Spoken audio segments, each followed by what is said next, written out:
आप सभी को जय मसीह की। आज के दिन के लिए मैं प्रभु यीशु मसीह को धन्यवाद देता हूँ। सारा आदर और महिमा प्रभु यीशु मसीह को मिले। आशा करता हूँ मेरे मसीह में भाई और बहन, प्रभु के दास और दासी, आप सभी प्रभु यीशु मसीह में बहुत ही अच्छे होंगे और दिन प्रतिदिन वचनों में हालेलुया उसकी उपस्थिति में आप सभी बढ़ते जा रहे हैं। आज हम हालेलुया पवित्र शास्त्र से सीखेंगे कि मनुष्य की उत्पत्ति कैसे हुआ।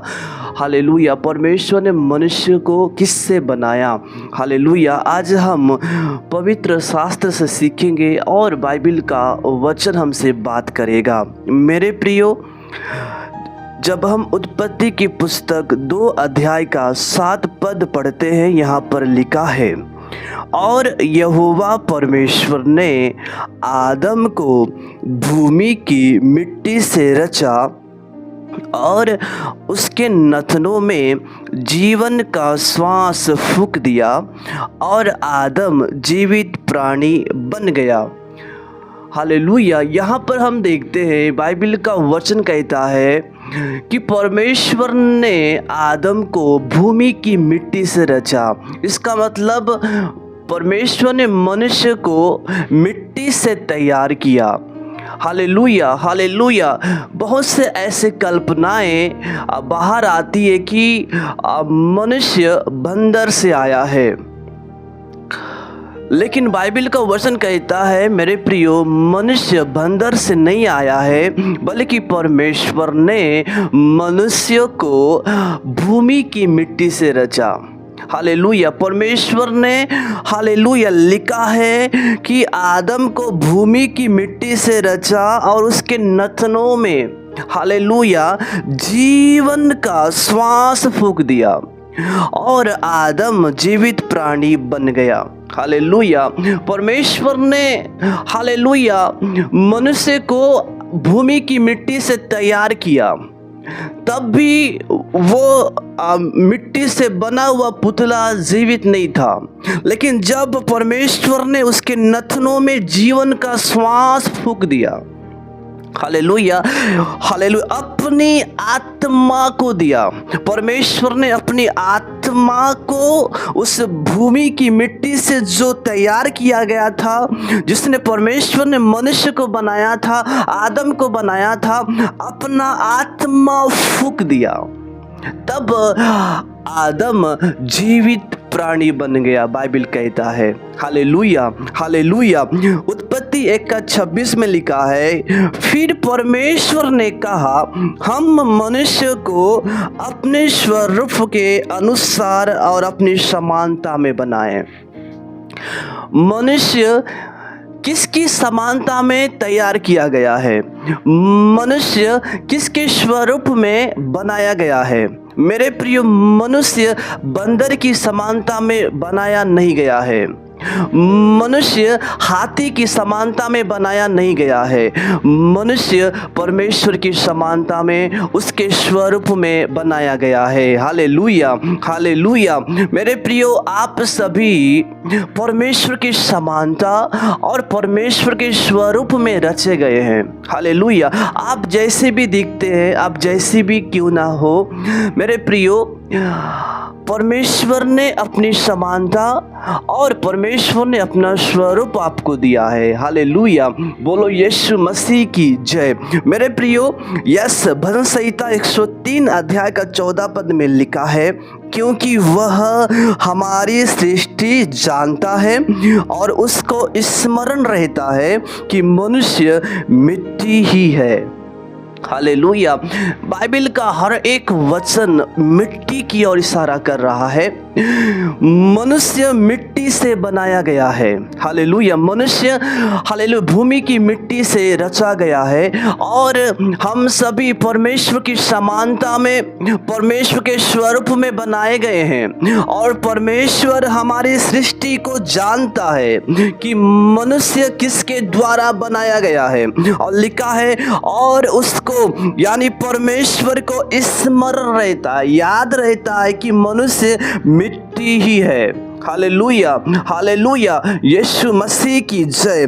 मेरे प्रिय, उत्पत्ति 3:19 में लिखा है, और अपने, परमेश्वर कहता है, और अपने माथे की पसीने की रोटी खाया करेगा और अंत में मिट्टी में मिल जाएगा, क्योंकि तू उसी में से निकाला गया है। तू मिट्टी तो है और मिट्टी ही में फिर मिल जाएगा।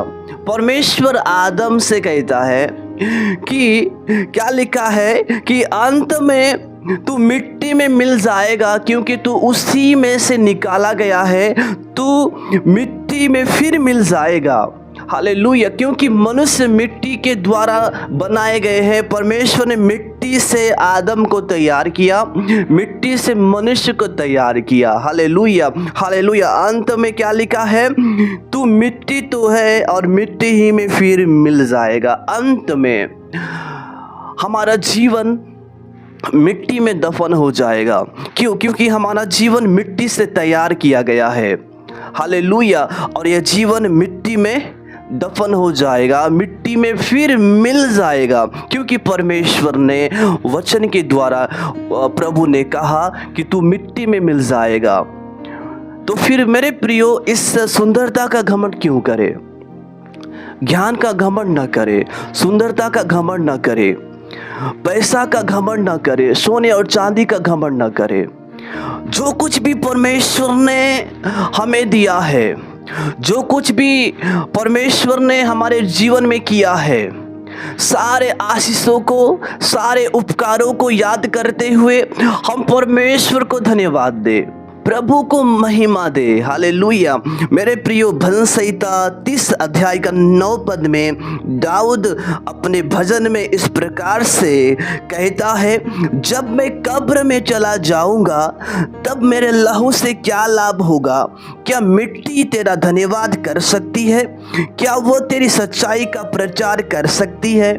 नहीं कर सकती है, क्योंकि मनुष्य मिट्टी से बनाया गया है और एक दिन मिट्टी में मिल जाएगा। उसी प्रकार दाऊद कहता है, जब मैं कब्र में चला जाऊंगा तब मेरे लहू से क्या लाभ होगा? मिट्टी परमेश्वर का धन्यवाद नहीं कर सकता। जब हम खत्म हो जाएंगे, जब हम मिट्टी में दफन हो जाएंगे, उस समय हम धन्यवाद नहीं कर सकते हैं। उस समय सच्चाई का प्रचार, यीशु मसीह का प्रचार, सुसमाचार का प्रचार नहीं कर सकते हैं, क्योंकि लिखा है वो तेरी सच्चाई का प्रचार नहीं कर सकता। जब हम मिट्टी में मिल जाएंगे मेरे प्रियो, जब हमारे जीवन से वो प्राण निकल जाएगा, वो सांस निकल जाएगा, तो हम परमेश्वर की आराधना नहीं कर सकते हैं, प्रभु की महिमा नहीं कर सकते हैं। लेकिन परमेश्वर का धन्यवाद हो कि परमेश्वर ने मुझे और आप सभी को जीवित रखा है। हालेलुया।